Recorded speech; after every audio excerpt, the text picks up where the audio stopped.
Hello, everybody. Welcome to the Buckeye Weekly podcast. I am Tony Gerdeman here, as always, with Tom Orr. Tom, how's it going? Tony, I've got a weekend free. My schedule is suddenly freed up. Got a Saturday with nothing to do. Can't wait, I guess. Yeah, and it was, of course, we are referring to the Ohio State Maryland game being canceled in case you hadn't heard. But yeah, it was. This is, I wouldn't say a mini version of when the Big Ten got canceled. It's kind of just I felt the same way as I felt then, and in that moment. And yeah, it goes away because it's just 1 week, but still, you're like, man, that you're just going to take the entire game away, and you're not. And then you go through the 5 stages of Big Ten blame. Basically, you're like, why didn't you just keep your regular schedule? Why didn't you start earlier? Why don't you push things back? Why don't you get better doctors? All sorts of stuff like that. And then eventually the hours pass, and then the day passes, and then now we get to rehash all of it by recording a podcast. Yeah, I think I've progressed all the way through the stages of grief, assuming anger is the last stage of grief. That's right? That's the last one. Acceptance, then anger again, right? It just stays at anger. Yeah, this is a whole lot of this was probably preventable. The fact that this game is gone and not coming back in any form, this was all preventable. I mean, and I think you've started to see some cracks in the pleasant smiley face facade around the Big Ten. Ohio State AD Gene Smith told Bill Rabinowitz on Wednesday night that he would have preferred they started October 17th and voiced that opinion, and they decided not to start October 17th. So now all of a sudden, well, you now have no off weeks. You have there's nowhere to go. You have driven the car into the pond, and well, there's no off ramp for this pond. So that's how driving works, right? That's and water. Ponds, why do they put off ramps at ponds, Tom? That's not a good idea. But I was thinking about this either today or last night about if I recall correctly, and please feel free to correct me, as I know you enjoy doing. The reason it got pushed to the 24th was because programs like Wisconsin needed a little bit more time to get ready. And then, correct me again if I'm wrong, Tom, Wisconsin has missed 2 games this year because even though they got ready in time, they still couldn't handle things or didn't want to play with their 4th-string quarterback. You can toss that accusation out there. But it was basically Wisconsin, I believe, that got things started a week later than they could have started. And then it's Wisconsin that suffers the first losses, and now everybody else suffers because Wisconsin and other programs are like, you know what, let's start on the 24th because it just gives us more time to get ready. Meanwhile, if you start on the 17th, you can have just an entire open week to clean things up. But no, let's just ram it in there and see what happens. And it's frustrating. And then the other thing, these games aren't even being canceled by the Big Ten. They're being canceled by the schools because there may be spikes, or they're being they're losing particular players or positions. I mean, when you lose all of your quarterbacks, no, that's not great. But the fact that it's still just the school saying, no, we don't want to play. And then there's a threshold of, well, now our school's using this as an excuse to not play. And I was told by an NFL scout that he's talked to a group of 5 coaches, and that's like a common thing that they talk about. And they know that it's gone on where they may have injuries at a position of need, and then they also have a few COVID cases, and they're like, you know what, we can't play because of COVID. And so that's going on, at least in some places. And you don't want to accuse everybody of doing that, but you can't be in this sphere and not hear that kind of chatter going on. Right. And, I think that's something that one of the things that has made Nebraska people absolutely lose their minds this year is that, yes, Wisconsin could have played under the Big Ten's rules, but they just chose not to. And the Big Ten said, okay. And it's like, well, if you wanted to make that the rule that a team could decide not to play, even if they hadn't hit certain thresholds, then you should have made that the rule. But you didn't make that the rule. So now are we just making up the rules as we go? And Nebraska couldn't do that because even though it wasn't the rules, that's what they decided. And then they wanted to play a makeup game, and it was like, no, but we have rules. It's like, well, the rules didn't matter 2 days ago. Now they matter now. I see. Like, and I think Nebraska has come in for some extremely unfair derision from certain sections of the college football internet who generally are, pretty high on the eye-rolling takes spectrum, if we can put it that way. So yeah, and now, okay, now you've established that, well, you don't have to have, you don't have to be in the red for your team and the community in order to not play. You just have to say, well, we can't play, and now we can't play. And, Maryland said they had 8 players test positive in the last 7 days. Clay Hall, the first question to Ryan Day today was, so they still have 77 scholarship players then, at least, assuming none of the guys who tested positive were walk-on. So why can't they just play with 77? And Ryan Day kind of punted on that and said, well, that's decisions that are being made at the AD and president level. And I'm not, I'm just focused on football, which was an extremely good answer if you did not want to get fined by the league office. That was the correct answer, according to the I'm not going to get fined by the league office. But yeah, I think it would not, I don't want to put words in Ryan Day's mouth, but I don't think Ryan Day would be disappointed if they were playing, if Maryland just kind of found a way to play this weekend, even if they did have 8 guys out with COVID. Having 8 guys out is no big deal because we see Ohio State's availability list every week, and there's always more guys than 8 who are out. And that's just part of the deal. And so like Ohio State would have gone to Maryland. What's the travel party? 74 is the travel roster for 74, 77. Yeah, I think it's 74. Yeah, 74, and they were going to be probably without 10 players as usual. And some of those are walk on, sure, but they're going to be traveling there with less than 70, and so there's no reason that that games can't be played other than it's a gray area to be blaming like programs for not wanting to play. I do have this concern that this just carries over next year and the year after, and just, what, we'd really not rather play this game. So can we just, no, we don't want to forfeit it. Can we just have it canceled? And I would hope that doesn't become a thing, but seeing the way, how easy it is to not play now, I hope it doesn't carry over in the future. Not that it should, because of the extenuating circumstances this year obviously makes it so, but it just, we were talking with these protocols and like, how hard is it going to be to get all of these games in? We forgot the aspect of how easy is it for teams to not play.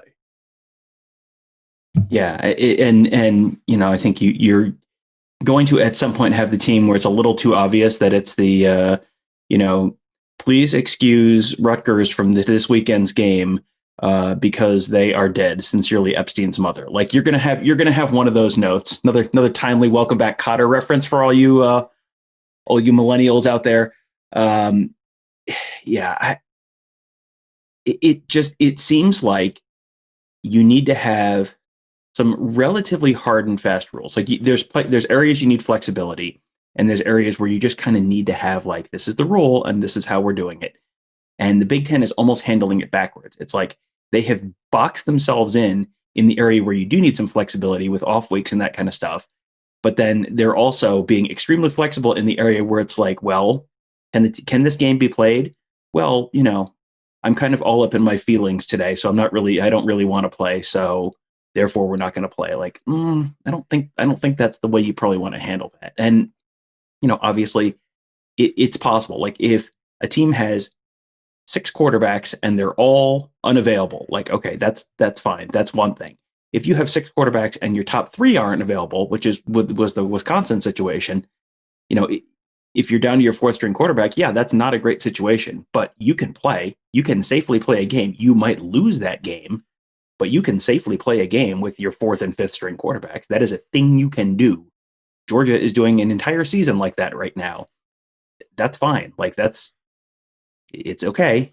And it might not go exactly the way you want to, but at least you get to play football. And I think this is the year we're finding out who really wants to play football and who kind of like, oh, it would be great if we won, but yeah, I mean, I could also take a Saturday off and like go winterize my boat or something. Like either way, it's fine. Look at Clemson last week, down 3 defensive starters, and quarterback Trevor Lawrence, and they still took the team to Notre Dame, and give them credit for that. I know Buckeye fans are concerned about Indiana doing something like trying to sit this one out. That's not Tom Allen. That's not his culture. That their team motto this year is relentless, and sitting out or trying to avoid this game next week is not what Indiana does. That's not what Tom Allen does. So I don't expect anything like that from him. And I do expect that game to be played probably a game day atmosphere, not atmosphere, appearance, or like ESPN will be there, Big Ten will be there. It's a big noon kickoff, so it'll definitely be. Fox will be there, but yeah, I don't expect Iowa or Indiana to like, oh, my ankle, oh no, I'm gonna have to sit this one out. But it's gonna be an odd week, just sitting home watching a slate of games that is not great, thanks to a lot of these cancellations. But now the Buckeyes are just trying to treat it like a bye week, and that's what they have to do. They will be practicing on Saturday. Tom, was there any mention that the media would be allowed to watch that? I wasn't listening. Yeah, I don't anticipate that we are going to be welcome at practice on Saturday. I mean, Ryan Day talked about the fact that they want it to be as normal a week as possible. So you would think they'd want us there because we're normally there on Saturday. So yeah, I mean, and this is something we've talked about on previous shows and in the article we wrote on Wednesday night that was kind of like the question and answer thing at BuckeyeScoop.com. You can find that at BuckeyeScoop.com. We got really good feedback on that, so that was that may be worth checking out.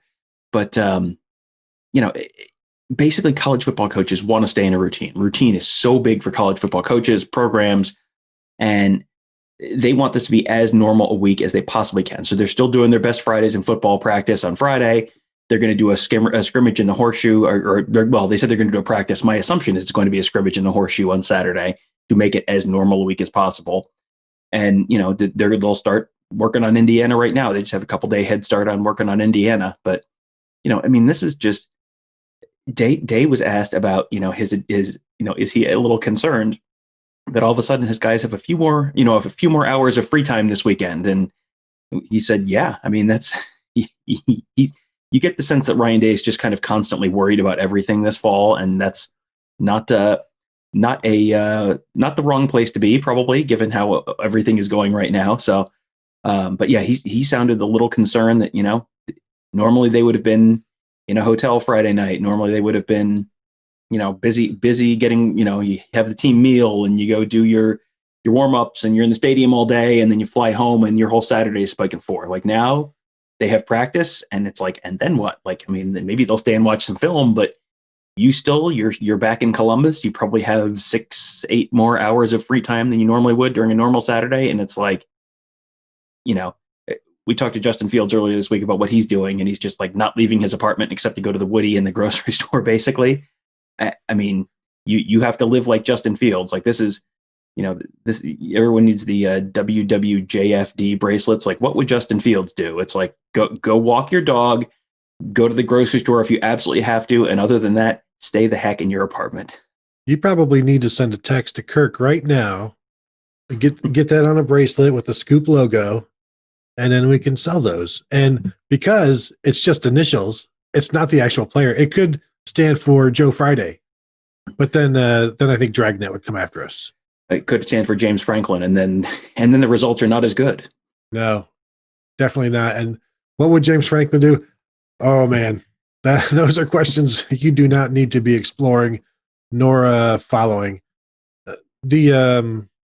Gosh, Tom, you set me off with this James Franklin thing, and now I'm completely derailed.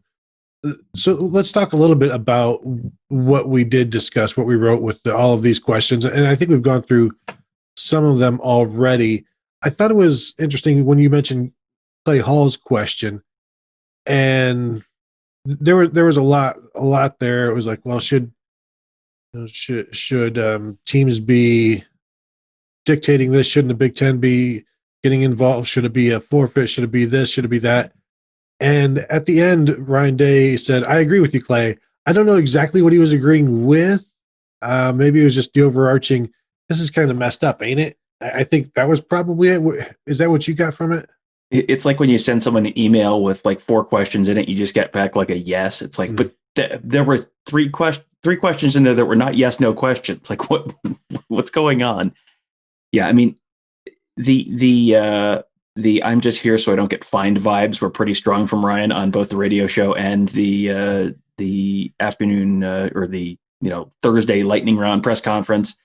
There's a lot of stuff he can say that will get him in trouble. So it's probably best to not say a whole heck of a lot and to sort of, defer to authority on, I can just worry about football. I can't worry about the big picture stuff. That's for Gene Smith and Christina Johnson to worry about. And,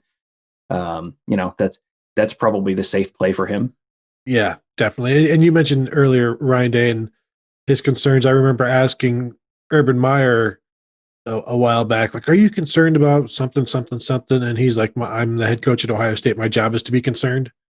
And that's Ryan Day about so many different things. Now I'm trying to picture in my head, like Urban Meyer, as controlling as he was, now also dealing with this and how that would be going for him. And I don't know how good it would be going. I'm just going to put it out of my mind right now and just appreciate what Ryan Day is able to do, and coaches all over the country are able to do. Some are handling it better than others, as we talked about on the last show, the Morning Scoop, I believe, with James Franklin having his issues. It's not an ideal time. But Tom, can Ohio State play Alabama this weekend? In theory, it could happen.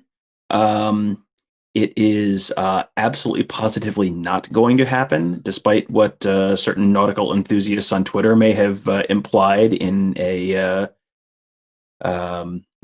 I don't know. I don't want to say desperate attempt to remain relevant no matter the cost.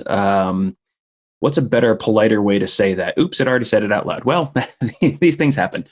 No, Ohio State is not playing Alabama this weekend. No, Ohio State was never playing Alabama this weekend. No, that is never going to happen. No, there are 572 reasons why that's not going to happen. No, that's not going to happen. One of them is the Big Ten won't allow it to happen. The other, 571 reasons are, why would they risk it? What do they have to gain? There's not, there's just as control. We just talked about how college football coaches worry about everything and want to have everything in control and everything in routine. Like, there's nothing routine about just on 2 days notice, like, oh, and now we're going to play a team we haven't scouted at all. Who knows? Nick Saban has this like layer of 5,000 analysts. So probably they've broken down Ohio State film all year in anticipation of the playoff. But, Ohio State coaches and players have probably not been watching a lot of film of Alabama and vice versa. So yeah, that's just on 2 days notice. Nothing good can come of that. Someone is going to come in and be unprepared and be not ready. And really neither team's going to be ready, but someone's going to lose a game. The benefit to that is what? Like, the team that wins is then much more likely to make the college football playoff. They're both making the college football playoff unless they lose 2 games, and one of them is going to lose a game. Like, it doesn't, nothing about that other than that would be fun to watch on TV. Like, nothing about that made sense. What about if they consider it a friendly? Or is that do we want to taint college football with soccer things? I don't think we do. Well, and then it's like, okay, you think about, would Ohio State and Purdue play a scrimmage in the spring? Like, no, because what if you had to play Purdue later in the year? You're showing, Purdue's getting a good close-up look at your personnel and whatever. This is in the fall. What, you're giving Alabama a look at your personnel, and what, are you going to run a super vanilla playbook and get murdered? Or are you going to burn a bunch of good stuff and, you found some great stuff on film that you can exploit? Like, are you going to exploit it during the regular season matchup that is, either a game or not a game, and, that matters or doesn't matter? Like, there's nothing good that comes out of that. And Ryan Day talked on his radio show about the fact that, he would have loved to schedule some kind of an out of conference game, but my guess is that would be something much more in the line of Nebraska trying to schedule UT Chattanooga rather than, hashtag we want Bama. Yeah, it was interesting. Also, Day said that they practiced yesterday and sent the veterans to dinner early so that they could practice some of those young guys. And I think they missed some of that against Rutgers. They probably think they maybe will miss some of that against Maryland as well. So they'll be focusing on that. Tom, let's talk about the. I already said Indiana's not going to cancel next week, but let's talk about this theory that if they do, and then both teams go undefeated, that Indiana would become the Big Ten East champion because they would have one more win. And I go back to our many conversations about how the SEC has always helped their teams in the schedule, and the Big Ten has never done that. It could be the one time the Big Ten tries to help Ohio State in the schedule by having Nebraska and Illinois as their cross-divisional games this season. It could actually hurt them. So it's like the Big Ten is just, no matter what goes on, the Big Ten will always remain the Big Ten in what they do because they almost can't not. You get the feeling that people in Big Ten headquarters just walk around with like both hands stuck in Pringles cans a lot. Like I can't get them off. I'm stuck. I can't. Help me clap these together so I can get some help from someone. Like, what you can't, like, this is just, even when you're trying to help, this is the old, you think you're helping, but you're not. This year, the way it works is if both teams finish undefeated, and this involves either Indiana, this involves Indiana going undefeated and not playing Ohio State next week and Ohio State going undefeated. Indiana would finish potentially 7-0. Ohio State could finish no more than 6-0. You go down the tiebreakers, and there's like the first three of them would all be negated by the fact that both teams were undefeated. So then you get to the fourth one, which is the records of the two tied teams will be compared based on the best cumulative conference winning percentage of non-divisional opponents. Ohio State's non-divisional opponents are Nebraska, which is currently 0-2, and Illinois, which is currently 0-3. Indiana faces Wisconsin, which is 1-0, and Purdue, which is 2-0. So, based on how things are looking right now, the team that is facing opponents that are combined 3-0 is in probably a little better shape than the team that's facing opponents that are combined 0-5. So that's not great for Ohio State. And, there's a lot that would have to happen. And there's a whole separate scenario where if Ohio State plays Indiana next week and wins, but then loses later in the year, and the Indiana-Maryland game gets canceled, then it's potentially Ohio State and Indiana and Maryland could all finish with one loss. And then depending on who Ohio State loses to, if Ohio State loses to Michigan or Michigan State, then Indiana and Ohio State would have losses in division. Maryland would have a loss cross division to Northwestern week 1. And then Maryland would go to the Big Ten championship game. And boy, I know we've all said, man, this is the most 2020 thing that's happened this year. Man, if Maryland goes to the Big Ten championship game on some crazy 3-way tiebreaker, no, that would be the most 2020 thing that could possibly happen. So Ohio State finishes 3rd in the Big Ten East and then still goes to the playoffs. Is that what you're? And that's the crazy thing. I think that there's enough of a built-up consensus at this point that Ohio State and Alabama and Clemson are the best teams in the country. And, if Ohio State loses to, let's say Ohio State loses to Michigan, 31-28 or something. And then, then you see the wrath of a vengeful God version of Ohio State the next week, which you typically see the week after a loss, and which it sure felt like we might have seen the Old Testament Ohio State this weekend at Maryland too, based on some of the practice reports we got this week. I was all ready to pick Ohio State 63-17 this week. But yeah, at that point, Ohio State's playing who, like Iowa in the 3rd place game. That's like, okay, congratulations. You just scored 70 points in the first ever Big Ten 3rd place game. And then they probably get in the playoff anyway. So, I think Ohio State probably has to lose 2 games at this point to not make the playoff.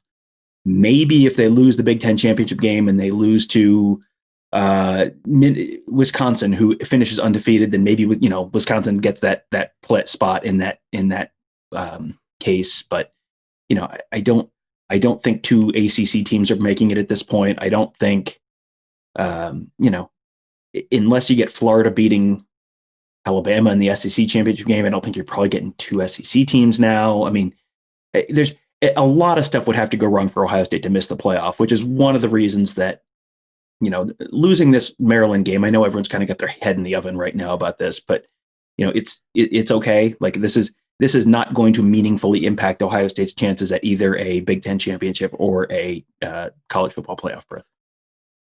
Did you happen to see my scenario that I tweeted out earlier in the day about my Final Four? Let me just don't look for it. I did see this. Yes. Okay. So some of your worst work. Go on, share it with the listeners. So let's say Notre Dame sweeps Clemson, so Clemson is out. Alabama loses in the SEC championship game to a 2-loss team. In theory, pushing Alabama out. In my theory, pushing Alabama out and the SEC. And if Indiana can't play next week and they remain undefeated, they go. Cincinnati stays undefeated as well. They get in there. So it's number 1 Notre Dame, number 2 Ohio State, number 3 Cincinnati, number 4 Indiana. The weak point in this isn't even Notre Dame sweeping Clemson. It's the weakest point is Alabama losing in the SEC championship game and probably not making it. But Tom, as we say every single week of this 2020 year, this is 2020. Mm-hmm. Yeah, that was such a far-fetched, implausible nonsense that I was concerned that you were lobbying for a job as the ESPN playoff insider. That was, I don't think that's probably going to be exactly how this all shakes out. In that scenario, for sure, Alabama still makes it. And I think you've got a better chance of 2 SEC teams making it in that scenario than 0 SEC teams, just based on, this is me gesturing vaguely towards history. So, it would be hilarious. It would be extremely funny if the SEC somehow managed to miss out on the playoff this year, but that probably involves the Alabama losing at least once, Alabama losing the Iron Bowl and Florida losing once more, and then one of those teams beating Alabama, and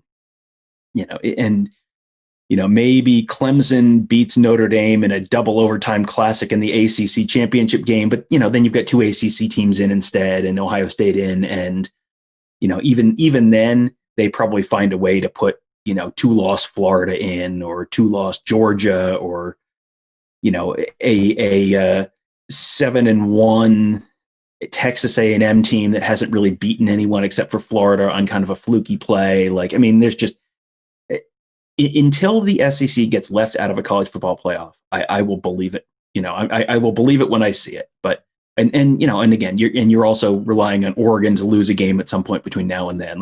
There's so many things that would have to happen. It's all possible, but I don't find it particularly compelling.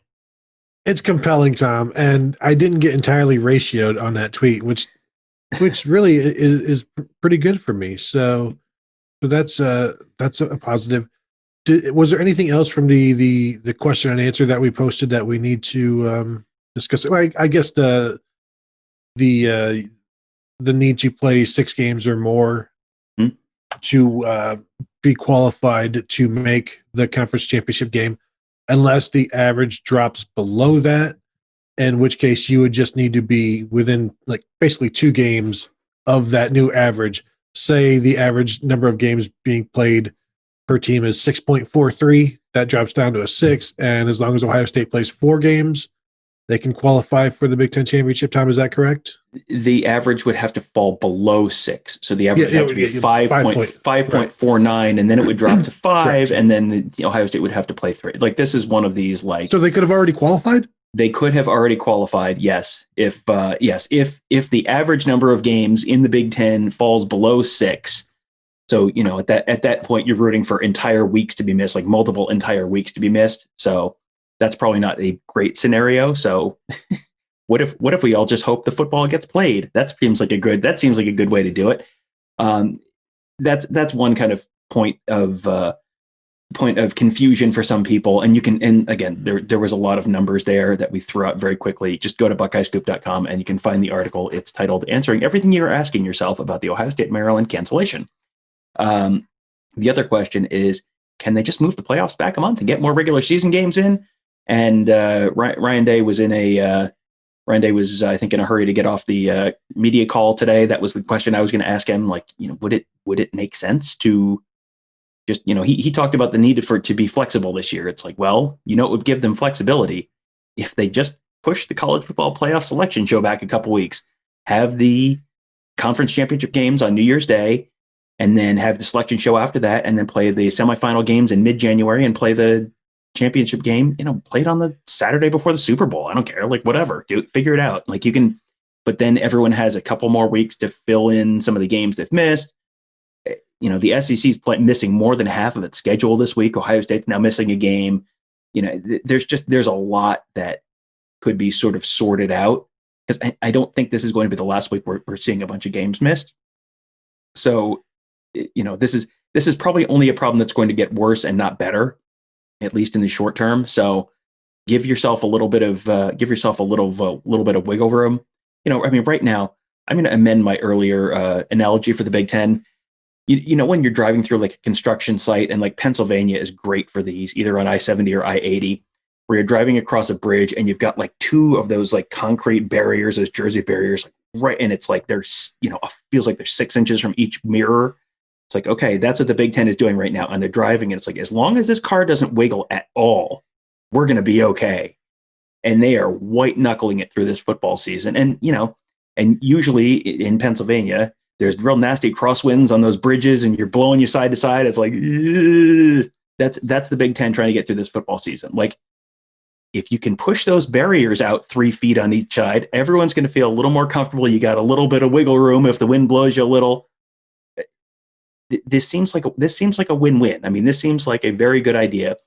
You've got, one of the pieces of pushback was, well, these games are so valuable on New Year's Day. Like, you can get more TV properties in the multiple weeks before that because you're putting more games on TV.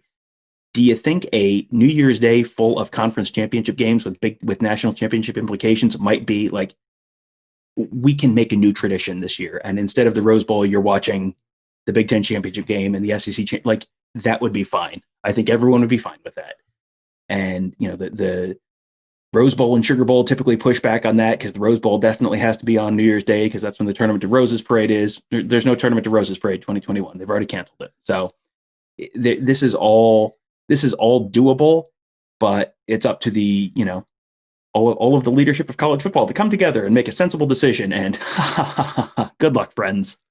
Exactly. It is all doable. You just have to do it. And right now, the Masters is going on. So there are some traditions, unlike any other, who have had to change things up. And I get tired of the Rose Bowl being so full of itself. Like, I loved being there, and it was great. But if this is, they've held up things, they've held up progress in the past. And if they were to just hold up a couple of games for 1 year, because this is what we do, except for, as you said on the Morning Scoop, the years where New Year's Day is on a Sunday, and then they change things then, because, well, but if you can change things once like every 7 years, then hey, how about once every 100 years when we have this whole pandemic thing? Maybe make the exception there. And I do think it would require more badness from the SEC, sort of, to push things back. But really, you don't have the fans to worry about. Like, well, people have booked hotels, they've plane tickets, they've made reservations, so you can't really move stuff around. That's not the case. Like, stuff can be moved around within a matter of weeks, and I feel like it will happen, even though there's been no talk about it yet, as far as we know. But really, it's, we're halfway through the season, not even halfway for some conferences. And if we are going to be as flexible as we talk about, then maybe you don't need to have those talks yet. Like, yeah, if things continue to go bad, then you have them then. And because there's no reservations and things like that, no hotels you need to worry about, then yeah, you don't need to have this talk just yet. You know down the line where you would need to have it. And that's kind of been the entire process as we've talked to Gene Smith all year long. It's like, we're only thinking about this right now. When it's time to think about this, it will be, the calendar will be over here, and then we will think about that, because each week is its own trial and error thing going on. So I'm holding out hope that it will be, because as you said, Tom, the inventory of added television will make up any revenue from, oh no, we didn't have the Rose Bowl on January 1st. Oh no, that Orange Bowl, we sure did miss it. No, you didn't. You got to see games that you wanted to see, regardless of what stadium it was in. I mean, you potentially have more games with national championship implications on New Year's Day than you would during a normal year. So, I mean, there's a lot of ways, and I know the Rose Bowl is like the biggest draw outside of the college football playoff. I mean, that's in a lot of years that's like the most watched bowl game, even more than the playoff game sometimes. I mean, that is an institution. There's no question. But I mean, go back to like, this is one of these like unusual times, call for unusual measures kind of things. Do you know what happened to the Rose Bowl in during World War II? They played it on New Year's Day. Do you know where they played it? Tell me, Tom. Wallace Wade Stadium at Duke University, like 1943 and 1944, and that was either the seasons or the years. But they played the Rose Bowl at Duke. I mean, if you can play the Rose Bowl not at the Rose Bowl, you could play the Rose Bowl 2 weeks later. It would be okay. Like, and this is not, this is not like, oh well, traffic might be bad. Like, no, I mean, the season might be kind of compromised if we don't show a little bit of flexibility. That was a point a friend of mine brought up when I was talking to someone about it this morning. He's like, I mean, what they did with the Rose Bowl during World War II? I go, oh yeah, that's right, they did. The other thing that makes me a little concerned is this is something that could happen probably relatively easily if you get the ACC, SEC, and Big Ten conference commissioners on the phone to talk to each other and say, look, this is what makes sense. This is a consensus you can build. Now, based on how things were handled over the summer, Kevin Warren doesn't seem like particularly inclined to pick up the phone and do his job. He seems inclined to just kind of do whatever he wants to do and cancel non-conference games without consulting anyone else and tick everyone else off, and cancel the season without consulting anyone else and tick everyone else off. I mean, if Kevin Warren has learned anything from the complete, utter, flaming tire fire of a summer that he had, it should be pick up the stupid phone and call people and figure it out. Because if the SEC, ACC, and Big Ten say, this is what we're going to do, and honestly, you probably don't even need the ACC. If it's just the SEC and the Big Ten, you probably have enough of a quorum to just ram this through. Pick up the phone, call the SEC offices, hit extension 1 for the conference commissioner, and then go and talk and figure it out. And that may be something that takes another week. If Ohio State has another game canceled, or you have a couple more games, a week where the Big Ten loses a bunch of games, and another week where the SEC loses a bunch of games. This is a conversation that has to happen. And the problem is, I can just absolutely see this, getting to December 12th, and then all of a sudden the Ohio State Michigan game's not getting played, and the Alabama has missed another game or two, and but now it's too late. Now we can't schedule it. Like, anticipate the issue. This is something that is right in front of you. Like, it is very clear that this is not the trend line here is not, oh, things are getting better. Like, no, you're missing more games right now. This does not mean you need to cancel the season. It means you just need to show a little bit of flexibility, which is, that seems like an important trait in leadership. So we'll see how this goes. Tom, I had my hopes up, and then you mentioned what it would take with the conference commissioners, and immediately I'm just imagining Kevin Warren in his house with the TV blaring, and he's just playing paddleball, completely oblivious to anything, and the phone is like ringing in the kitchen on the wall. It's just like ringing and ringing and ringing, and he's just paddleballing while the TV is super loud and just not paying attention to the world. And the SEC is calling, and it just doesn't care. And I'm sure he cares. Maybe he just I don't like talking on the phone. Maybe he's like me. Maybe we are very similar people. As Tom, let me get my paddleball here and turn up the TV. this is an opportunity for him to be proactive and help fix things. This is and not just this, like not the season, but his reputation as well. The idea that he can play well with others and that he doesn't just go out on his own and he's not this lone wolf who does whatever he wants. Because, hey man, I run the Big Ten. I answer to nobody, and that will not be revisited.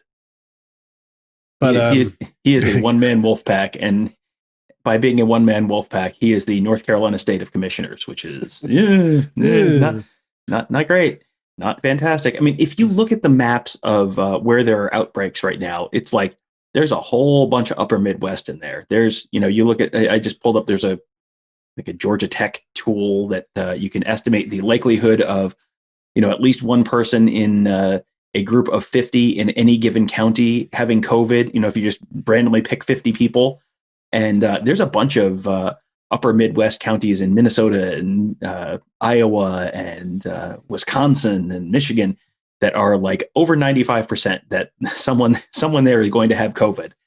And, it's just, we've talked about this, but Ohio State players, Ryan Day is worried about Ohio State players having a few extra hours of free time this weekend. Like, what is going to happen when what's Minnesota's record now? Are they 1-2, 0-3? I mean, 0-2, 0-3, 0-2. Yeah, I think they're 0-3. So what's going to happen when an 0-3 Minnesota team, or 1-3, or 0-4 when they're a week from now has a game get canceled? I mean, Iowa had a player get a DUI the other week. I mean, like, college kids are doing college kid things, much to their detriment. And as Ryan Day has repeatedly said, like, it only takes one guy. It takes one guy to make a bad choice and bring it into the facility, and then you have a real problem, and then you've got guys missing 2-3 weeks, and I mean, it's on and on and on.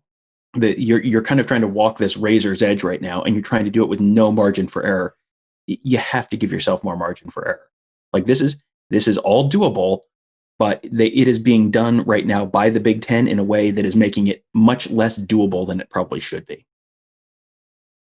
And Maryland, I was looking to see like who would they be coming back against down the road, and it's Michigan State, so there's no concerns there. Like nobody cares. Like, imagine like if somebody is off for a week for COVID and then they return against Ohio State, like Ohio State doesn't necessarily want to face a team that doesn't care anymore and has had now an entire week off to just party, but of course, Michigan State won't have those same problems. They don't care. They'll, hey, where's the party? That's Michigan State. Tom, anything else before we go? I think that probably covers us for this week. We'll have a Patreon bonus show coming out today as well, previewing the games that are happening this weekend. There are some games happening this weekend, not as many as we would have preferred, but there are some games, and just like Ohio State football players, hey, you have some free time on Saturday now, so.